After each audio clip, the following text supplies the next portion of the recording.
Chapter 3. I can't hold out much longer.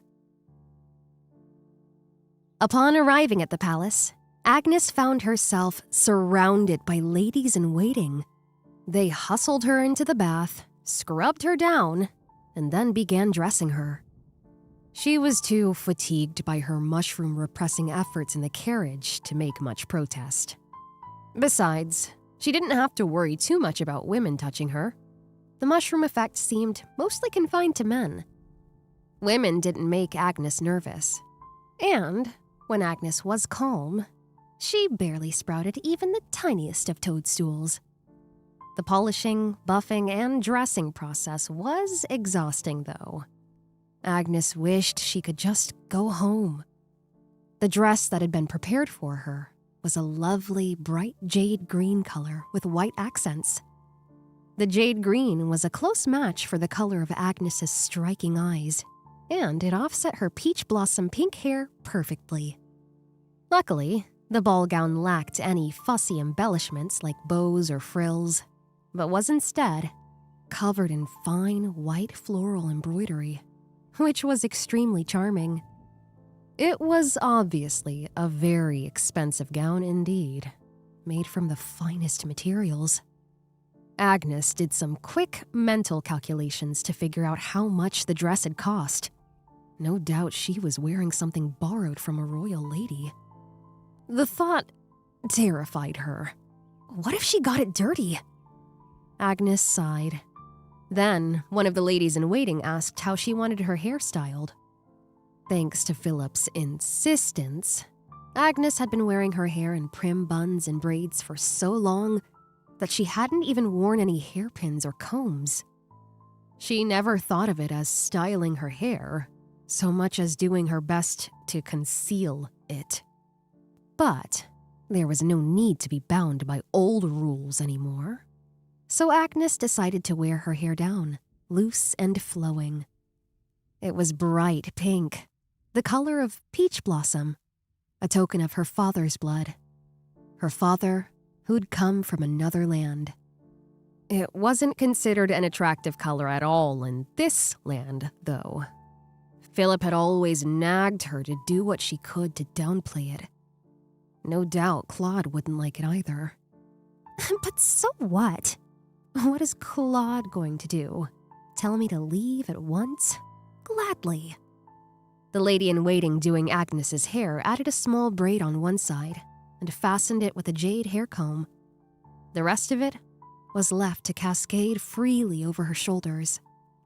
No doubt the lady-in-waiting herself was disgusted by Agnes's pink hair. Agnes felt herself cringe, just a little. She was then led into a room and left alone to wait. Before long, the door opened and Maurice entered. The mushrooms were gone from his shoulder now. Agnes didn't know if he'd plucked them himself or if someone else had done it for him. Either way, she was glad they were gone. She couldn't stomach seeing mushrooms right now. You look very nice, Lady Agnes. Uh-huh. Thanks. But why was Maurice attending to her like this? It wasn't an appropriate duty for a royal knight. He probably didn't want to be doing it either. But Agnes wasn't sure why he was. Was it royal pressure? A direct order from above? A favor for a comrade in arms? All she knew that Maurice would stop at nothing to bring her, as long as that was what Claude wanted. Again, what a disgusting example of class privilege. Agnes couldn't help feeling bad for Maurice just a little. She also felt bad about the mushroom thing. Anyway, whose dress is this I'm borrowing?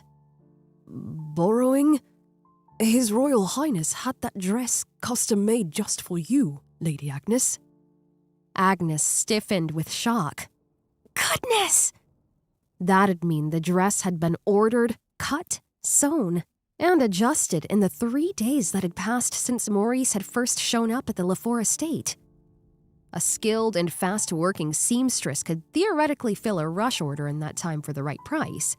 but a brand new dress in 3 days was almost unheard of. The dress was tied in a ribbon in the back, its only adjustable point. The rest of it seemed to have almost been tailored with the exact contours of Agnes's body in mind. Filled with a sudden sinking feeling, Agnes realized that a white mushroom was about to sprout from Maurice's shoulder again. No, not just one. A whole cluster of them, with dangling finger-like pieces that hung down like weeping willows. From a distance, it looked like Maurice's shoulder was completely covered in shaggy white fur. Ah, Heracea marinaceus, the lion's mane. Actually, it looked more like a mop head. A very distinctive fungus indeed. Why, though? Why? But you said it yourself, Lady Agnes. You said you'd wear no dress to the ball, and that was why you could not attend. I don't mean that. I mean, why do I have to attend at all, anyway? My engagement with Philip is ancient history. I no longer have any connections to the royal family at all. You haven't brought me here to be publicly shamed as a scapegoat just because I was once engaged to a royal, have you? Is that really why you think you were invited? Maurice was gazing at Agnes with a look of shock on his face, eyelashes fluttering rapidly. Well, what else? You do realize that it was Prince Claude who invited you? Yes? But maybe he's in on it. Maybe it's all part of a plot to help restore the royal reputation.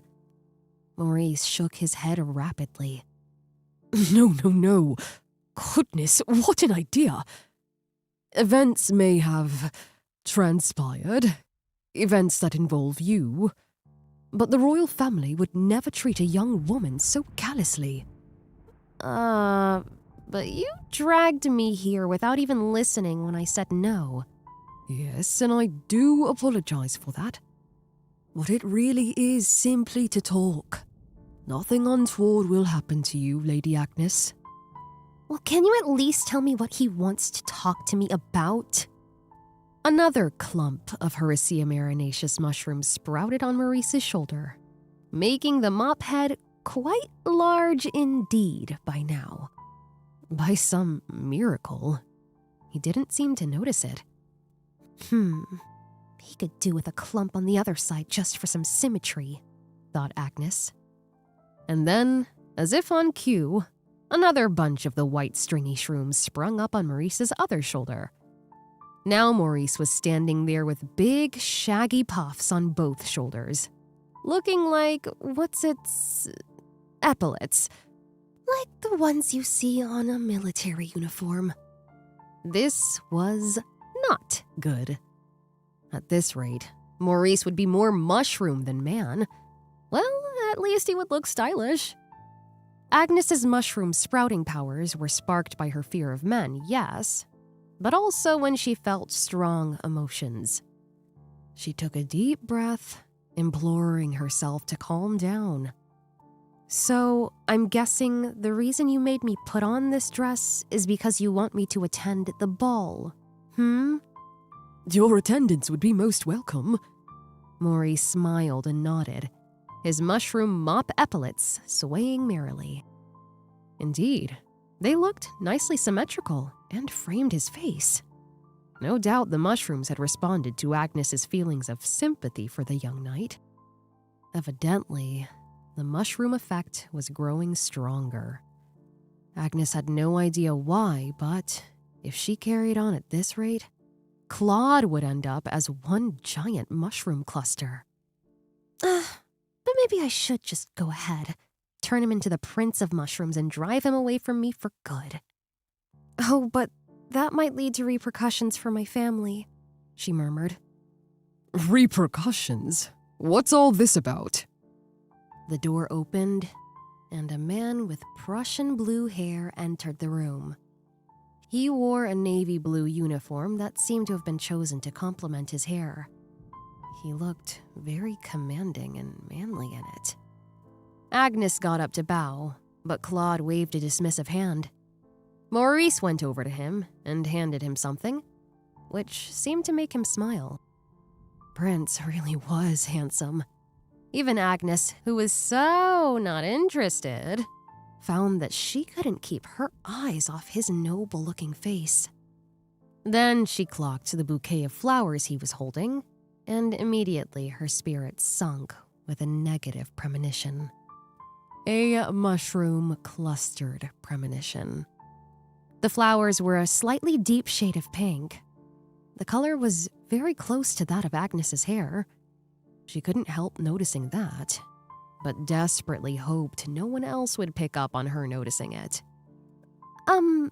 Those flowers are a very striking color. I chose them to match the color of your hair. I was torn between these, and one's an even deeper shade of pink. But it looks like my hunch was correct. Great. There's nothing great about it! Agnes gasped. She hadn't meant to say that out loud, but Claude only chuckled wryly. I'm terribly sorry for dragging you here like this, but I was desperate to speak with you. By the way, you certainly look different today. That dress looks like it was made for you. Claude narrowed his eyes with evident visual pleasure, which made Agnes blink in astonishment. But of course, the last time they met, she'd been dressed according to Philip's personal taste. Hair scraped back in a tight bun to hide it as much as possible, a drab amber brown dress, and only the smallest, plainest, dullest jewelry. No doubt Claude was only commenting on the difference between that and this new colorful look. "Why did you have a dress prepared for me?" she asked. I heard you wouldn't have time to procure a new dress for yourself, so I had one tailored for you. Don't you like it? Never mind that. The point is that I don't need a dress at all. I'm about to return to life as a commoner woman, so I'd prefer it if you hadn't wasted the money. If the dress was funded from the royal coffers, that'd be bad enough. But what if Claude had paid for it out of his own pocket? As Agnes delivered this mini lecture on the subject of misspent funds, Claude's eyebrows drew together in a puzzled frown. A commoner woman? Whatever are you talking about? Agnes sighed. Clearly, he hadn't the slightest clue about her situation and its gritty reality. You were there, Your Highness. You saw it all go down. Now I'm considered damaged goods. I cannot expect a fortuitous union to come my way any longer. I must return to commoner life before I bring disgrace upon my brother. I must do whatever I can to bolster my family name, even in the smallest of ways. You haven't done anything wrong. It's Philip who can't keep it in his pants and decided to concoct that whole lie about you not being the one for him. If you feel even the slightest bit of sympathy for me, then please, send me back home. I don't wish to bring any more shame upon my family. Agnes was beginning to feel almost hopeful. At the very least, it looked like Claude wasn't the type to defend a man like Philip, family ties or not. She gazed at Claude with pleading eyes. After a protracted silence, Claude heaved a deep sigh. I'm afraid you seem to be under a hugely mistaken impression. At any rate, the ball is due to begin at any moment. We can save the discussion for later. Claude offered Agnes his hand. Was he for real? Popular prince though he might be, surely even he wouldn't be so brazen as to flirt with her. She was his cousin's ex-fiancée. Please, attend the ball as my partner. Why? Because I want you to be my partner. I'll explain everything afterward. His sharp, unblinking gaze was focused squarely on Agnes. Then this isn't about sending me in there alone to be the laughingstock of the evening? She asked. Heavens, no. Then promise me that you won't lie to me. That you won't betray me." Agnes knew that she really shouldn't be speaking to a royal prince this way. But without his promise, she couldn't bear to accompany him. She was too afraid. Of course. Agnes was expecting him to be offended, but he simply nodded with a solemn expression on his face. It looked like she'd no way out of this. She'd no choice but to trust him. There was another major issue, though. And also, could you promise not to touch me? Of course. I'll try to avoid any extraneous physical contact. Claude nodded understandingly. It looked like Agnes hadn't explained herself well enough. No, I don't mean like that. I mean, don't touch me at all. Not even my hand. Claude's face fell slightly. Agnes had been expecting indignance or anger, not this hangdog expression. But how else will I escort you? He has a point there. It'd be very difficult to escort Agnes to the ballroom, never mind dance with her, without holding her hand. Fine. I guess it'd be quicker just to show you. Agnes held out her hand, and Claude took hold of it without hesitation. A mushroom sprouted on his arm with an audible pop. Its orange-yellow cap was studded with little flakes, and it glistened in a somewhat slimy way. Oh, what's this? As Claude watched, wide-eyed, Agnes reached out and plucked off the mushroom. A single stalk of folio de flamens. The flame scale cap. I think I could live with that. Agnes could gauge how frightening a man truly was to her, based purely on the number and variety of the mushroom she produced on him. She could also predict what future mushroom effects the man in question could expect to be afflicted with. This particular mushroom, there was much debate as to whether or not it was edible or poisonous. She didn't like Claude very much, that was clear. But she also didn't seem to find him particularly frightening. After everyone had a good look at it, Maurice stepped forward to take the mushroom. She couldn't possibly show up to the ball clutching one, after all. It's a pretty color, but it's probably not edible. Could be highly poisonous. Please don't try to eat it. Incidentally, though, that lion's mane is edible. Agnes pointed to Maurice's mushroom mop epaulets. Startled, Maurice quickly plucked them off his shoulders. Claude stared at the cluster of mushrooms overflowing from Maurice's hands for a second. Then, he returned his gaze to Agnes. You made these? I don't do it on purpose. I know, it's gross. So I really think you should let me go home. Otherwise, the ballroom might end up covered in mushrooms. So, if someone touches you, at any time, mushrooms like this will sprout on them? Agnes knew how gross and creepy it was to become human mushroom mulch just from the simple touch of her hand.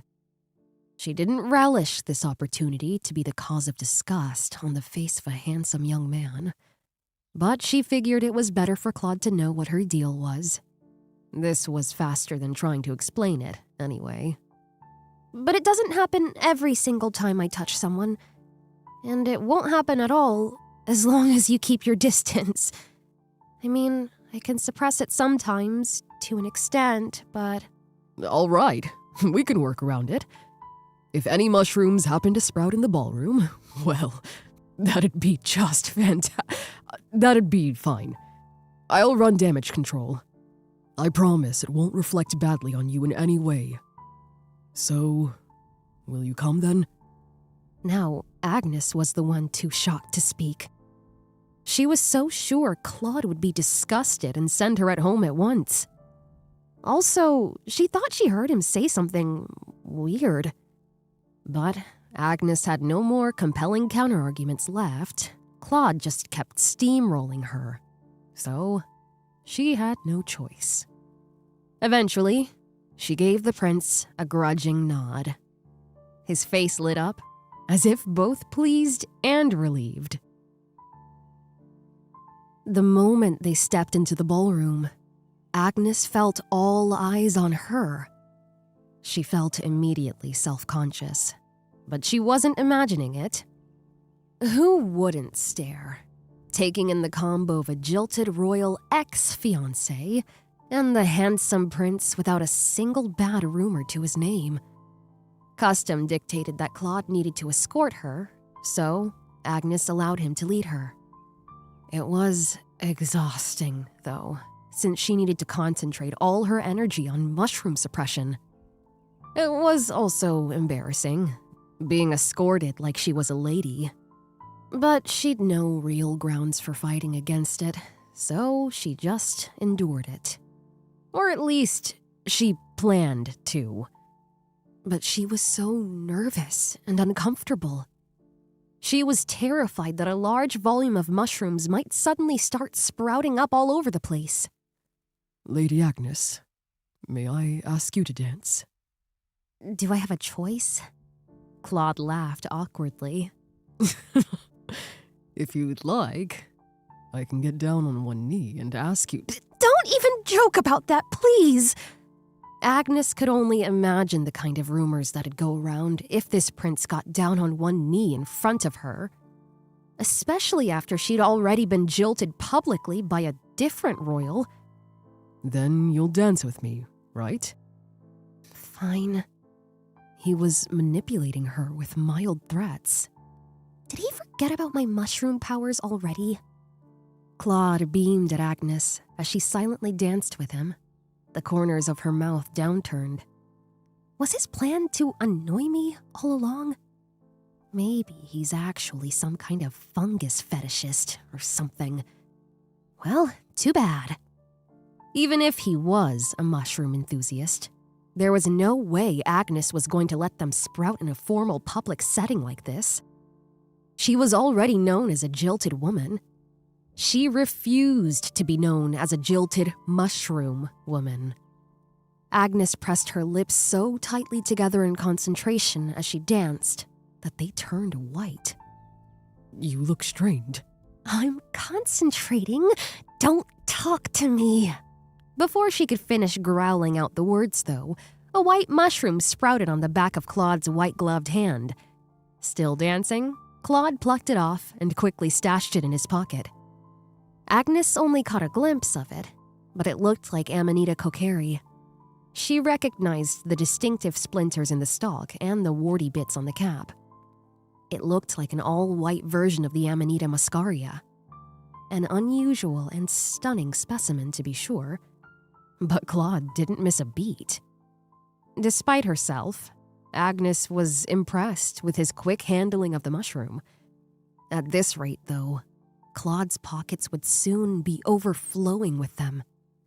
Agnes pressed her lips together even more tightly.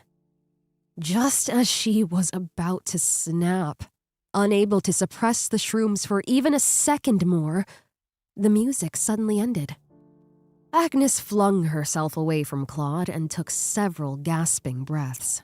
Claude, meanwhile, was looking at her with an unreadable expression on his face. Agnes regretted her rudeness, but she wished he'd give her a break. I'm doing my best here, after all. A squire came up just then, no doubt having timed his intrusion to coincide with the dance's end. The man whispered something in Claude's ear.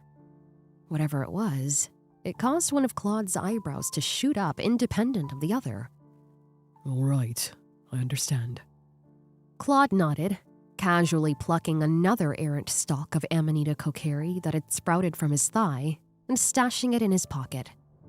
The squire blinked in surprise to see the prince with a mushroom in his hand, but he nonetheless backed off and politely left. I've been summoned to see my father. I won't be long. Oh, I see. Would you accompany me, Lady Agnes? No way! No, thank you, Your Highness. Agnes gulped. Nice save. But still, what was he thinking? After being cheated on and jilted by one of the royal nephews, why in the blazes would she want to see the king? I would hate anything to happen to you in my absence. I'll summon Maurice. No thanks. I'll be fine. She'd already made enough of a spectacle of herself. She didn't need to be seen in the company of yet another man. In that case, please remain in the ballroom. If you need anything, ask one of my squires. I'll be back as soon as I can. Agnes watched him go, silently grinning to herself. This was her chance. She had to get changed as quickly as possible and hot-foot it home. But where's the dang changing room? She could always go door to door searching for it, but it'd never do to be spotted roaming around the palace.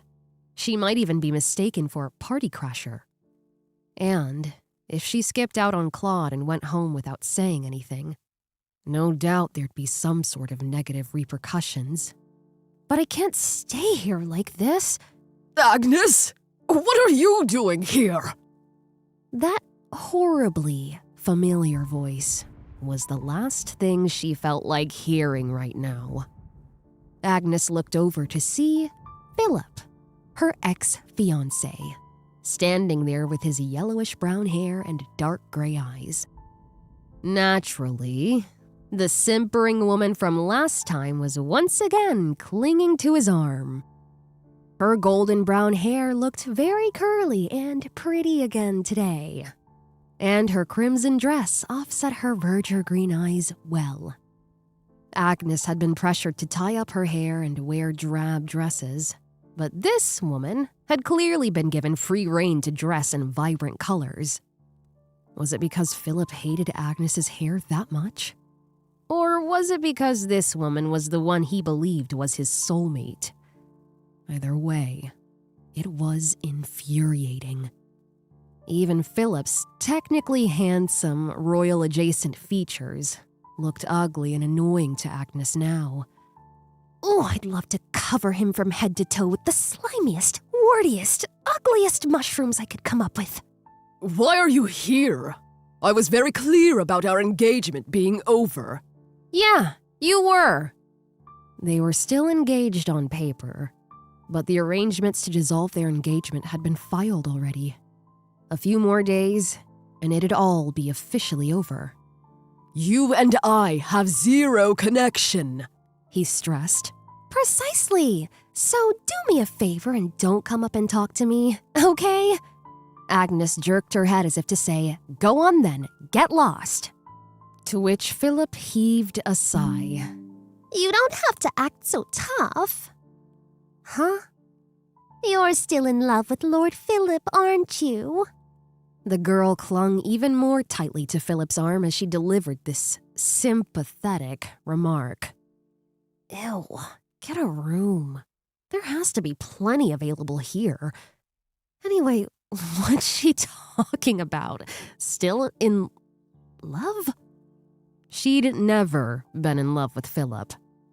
Philip had only ever ascended to the level of like an annoying younger brother, but still technically royalty in Agnes's eyes.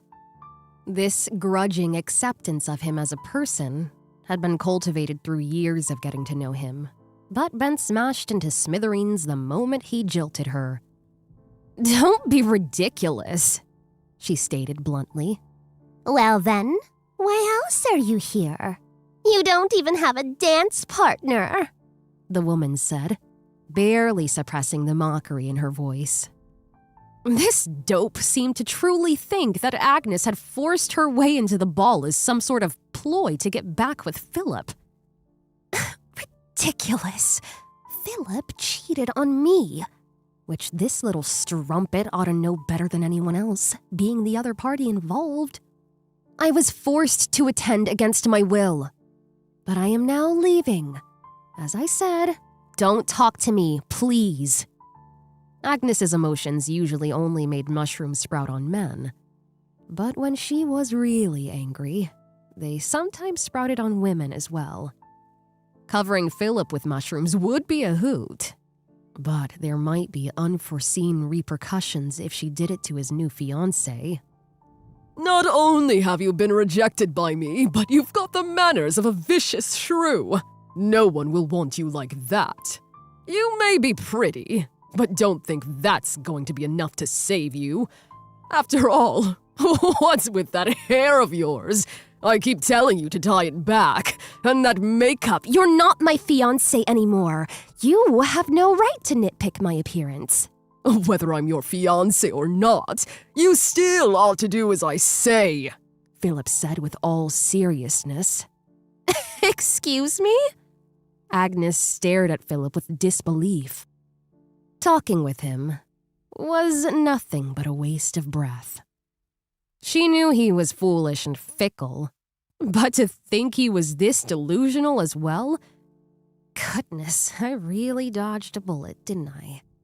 Oh, Lord Philip, I do feel sorry for poor Lady Agnes, though. I'm sure she doesn't even realize how vile her hair color is, nor does she appreciate the way you have always looked out for her. How sweet you are, Sabina. Sweet? She's not being sweet. She's being a snarky witch. In fact, she could hardly be any more obvious. So, the woman's name is Sabina. She must be Sabina Barthay, then. Philip was only a fringe royal, but he'd break with the royal family and become a count upon marriage. The Marquis Barthay's eldest son and heir had passed away a year ago, so it followed that the daughter, Sabina, would have to marry and have a son to pass the title on to. It all made sense. Rather than becoming a mere count and marrying Agnes, Philip would do much better for himself if he were to marry into the family of a marquis. That would prove so much more beneficial to Philip than it would for him to simply find his one true love or dragon mate. Wait, Agnes! Agnes was about to leave, disgusted, when Philip called her back. What? What do you want? What did you really come here for? I swear I'll never take you back. Good! I don't want you back either.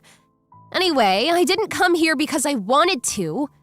Oh, and Philip, could you do me a favor and ask that lady-in-waiting over there to help me get changed and send me back home? Being sent home by royal summons. Yes, no one could argue with that. I am a genius. Philip may have been a philandering fool, but she could still put him to some use. What? Philip frowned, as if she'd said something completely insane. In all honesty, I need to go home immediately before it's too late, but I can't find the room where I was dressed earlier. Please, send me out of this palace. Use your fringe royal connections. Philip was the kind of man to dump his fiancée and raise a stink in public. Kicking her out of the ball would be right in his wheelhouse. If Agnes left of her own accord, she could end up in trouble. But if she was forced to leave upon the order of a royal, then she'd have the perfect excuse. Fringe royal? How dare you? And what are you even talking about? What do you mean, the room where you were dressed? I was dragged to the palace against my will. This dress isn't even mine. You were dragged here and given a dress? The crease between Philip's brows was growing deeper and deeper. Sabina also frowned, seeing the perplexed look on her beau's face. Anyway, just do me a favor and start screaming, would you? Get really hysterical. Guards, send this wench home at once. You know, just be your usual charming self. Go on then. Philip took a step back in shock, but Sabina quickly stepped forward, a confrontational expression on her face. Stay away from Lord Philip! How dare you show such disrespect? Sabina shot Agnes a menacing glare, then grabbed and yanked on her arm. Agnes stumbled, surprised by the sudden strength of Sabina's grip. That was when someone reached out and steadied her by the shoulders. What are you doing? The voice sounded extremely angry. Agnes looked up just in time to see Claude knock Sabina's hand away from her. Prince Claude, I'm afraid Lady Agnes has been very rude to poor Lord Philip. I personally am frightened for my safety. Sabina simpered at Claude in a sickly sweet voice. The snarl of a few seconds ago, now replaced by an angelic smile. Agnes was almost impressed. Sabina continued to gaze at Claude, cheeks pinkening. She seemed to have somewhat forgotten about Philip, her so-called soulmate. Even if that were true, you've no right to tug on Lady Agnes's arm in such a manner. Are you all right, Lady Agnes? Agnes nodded absently as Claude gazed into her face with concern. Thank you, I'm perfectly fine. But I wish you hadn't interrupted. Lord Philip was just about to have me thrown out. What? But now you're here. That's even better. Please drive me from this ballroom, Your Highness. Claude, Philip, and Sabina were all looking at her as if she had two heads. Whatever do you mean? I want to go home really, really badly. I can't take much more of this. The mushrooms. Lady Agnes, you're being extremely rude to Prince Claude as well. And whatever are you talking about? What mushrooms? Sabina clamped her hand down on Agnes's arm again, but this time Agnes was the one to violently shake her off. Under the circumstances, even Sabina's gender wouldn't save her. Agnes was so disgusted and annoyed by her theatrics, in fact, that it wouldn't surprise her if Sabina ended up a walking mushroom head. The only one with the status and power to fix the situation was Claude. Please summon the guards and have me handed over to them. Tell them to escort me off the premises. Oh, but make sure to let them know not to touch me. I can walk on my own 2 feet after all. Whatever is this strange girl talking about? Sabina's lips were curling in disgust. Philip looked sickened too. Agnes wanted to scream. You know the deal, Philip. You know better than anyone else here. Claude looked around at everyone, finally sighing a little. I want to talk to you for a moment first. Come with me. If I say no, are you gonna force me? Agnes had forgotten all of her manners and her polite speech. But she didn't care. She was exhausted from trying to suppress the mushrooms. Still, Claude didn't seem bothered by this at all. I promised, didn't I? In fact, Claude was speaking in soothing tones designed to placate Agnes. Yes, he promised never to lie to or deceive her. So please, trust me, and hear what I have to say. As he gazed at her with those dark, gray eyes, Agnes felt her irritation and anxiety begin to quiet down somewhat. Fine.